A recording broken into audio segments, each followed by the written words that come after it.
Salut à tous les amis, c'est Twin Chess Gaming, j'espère que vous allez bien. Alors aujourd'hui on va regarder le top 10 des joueurs les plus extraordinaires de l'histoire des échecs. J'espère que cette vidéo va vous plaire, n'hésitez pas à vous abonner et à liker, ça me ferait extrêmement plaisir.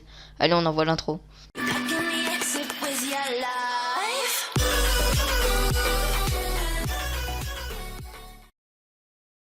Alekhine. Alekhine est un joueur russe né le 19 octobre 1892 et mort le 24 mars 1946. Il a aujourd'hui une ouverture qui porte son nom, la défense Alekhine, qui a encore de la valeur aujourd'hui. La preuve, Magnus Carlsen l'a déjà joué et a gagné contre des grands maîtres internationaux. Alekhine devient champion du monde en 1927 face à l'incroyable Capablanca et conservera son titre à plusieurs reprises. En 1935, contre toute attente, Alekhine cède son titre à Max Howe, faute d'alcoolisme et de la cigarette. Suite à ça, Alekhine se ressaisit et reprend son titre. Alekhine meurt en 1946, mourant ainsi champion du monde. Morphy. Paul Morphy est un joueur américain né le 22 juin 1837 et mort le 10 juillet 1884. Morphy apprend à jouer en regardant son oncle et son père. Très vite, la famille se rend compte qu'il y a un prodige parmi eux, et très vite, il monte dans le haut level des échecs et bat des maîtres à seulement 12 ans. Il laisse aussi comme trace une partie célèbre, la partie de l'opéra, où le respect n'est pas présent dans la salle. Car il ne respecte pas du tout son adversaire, il sacrifie une pièce, puis la qualité et la dame pour mater. Franchement, l'adversaire devait avoir le seum, il a dû ne pas comprendre ce qui lui arrivait. Morphy fait ses études en droit, mais encore trop jeune pour exercer son métier, il se remet aux échecs, et ce mec arrive même à battre Adolf Anderssen qui est considéré meilleur joueur européen. Malheureusement pour lui, il arrête les échecs, il décédera plus tard suite d'une attaque cérébrale. Philidor. Philidor est un joueur français des années 1700-1800, lui aussi a une ouverture qui porte son nom, la défense Philidor, qui se joue encore à très haut niveau.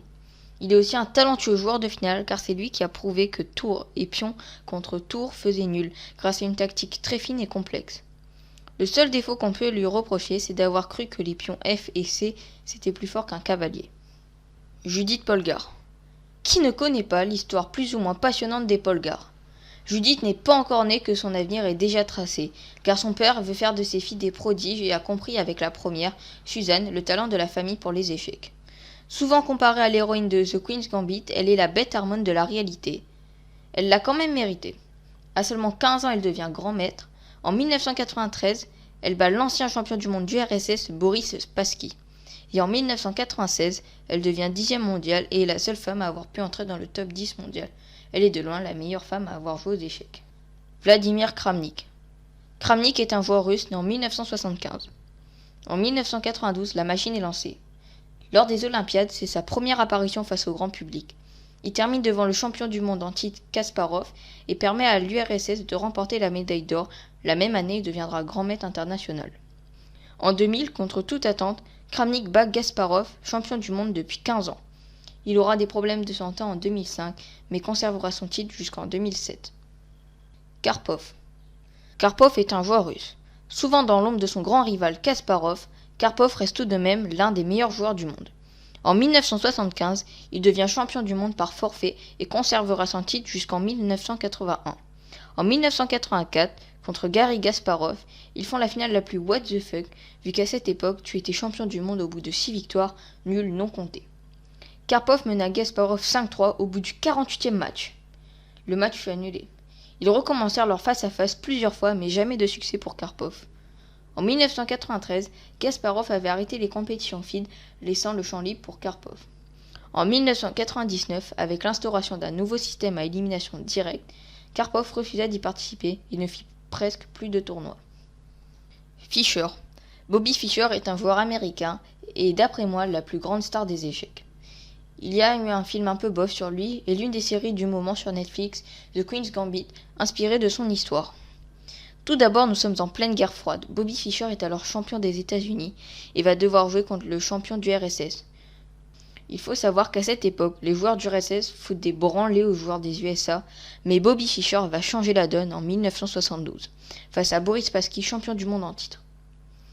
Tout le monde savait que ce match aurait une grande ampleur, c'est pour cela qu'on l'a surnommé le match du siècle. Attendez, voilà, comme ça c'est mieux. Vous vous y attendiez, il remporta le match et par conséquent devient champion du monde et mit fin à la domination de l'URSS sur les échecs. Capablanca. José Raúl Capablanca est un joueur cubain, né en 1888. Selon les ordinateurs, Capablanca est le joueur qui faisait le moins d'erreurs de toute l'histoire des échecs. Réputé pour son incroyable talent en finale, souvent décisif pour trouver la faille de son adversaire et de bombarder dessus, je trouve perso que son style de jeu est ressemblant à celui de Karpov. En 1921, il devient champion du monde et en 6 ans ne perdra que 4 parties sur environ 200. En 1927, il perd son titre contre Alekhine et contre toute attente, celui-ci ne voulut plus faire la revanche les années suivantes. Carlsen. Quel joueur avec un minimum d'expérience ne connaît pas le grand Norvégien Magnus Carlsen? Il faut savoir qu'il détient tellement de records, comme par exemple celui de grand maître international le plus précoce, numéro 1 mondial le plus précoce, une invincibilité de 125 parties, etc., etc. Il faut dire qu'il a quand même été entraîné par l'incroyable Kasparov vers 2009. En 2013, Carlsen devient champion du monde en s'imposant face à Anand et conserve son titre jusqu'à aujourd'hui. En 2014, il réussit à être champion du monde de blitz, de rapide et de lent. Autant dire, pour faire plus court, c'est le champion. Kasparov. Pour finir sur ce top 10, place à l'incroyable Garry Kasparov, champion du monde pendant près de 15 ans de règne dans le monde des échecs. Avec Karpov, ils étaient les Ronaldo et Messi des échecs à leur époque, avec plus de 140 face-à-face. Kasparov est aussi l'un des personnages secondaires dans le manga Blitz, qui parle d'un jeune collégien, Tom, en croche sur Harmony, qui elle est passionné des échecs, et se trouve une vraie passion pour les échecs. Kasparov a aussi affronté Deep Blue, une intelligence artificielle. Le bail, c'est qu'il a été le premier champion du monde à s'incliner face à une intelligence artificielle. Bon, c'est déjà la fin de cette vidéo, j'espère que cette vidéo t'a plu. Si c'est le cas, abonne-toi, like la petite routine quoi. On se retrouve pour une nouvelle vidéo.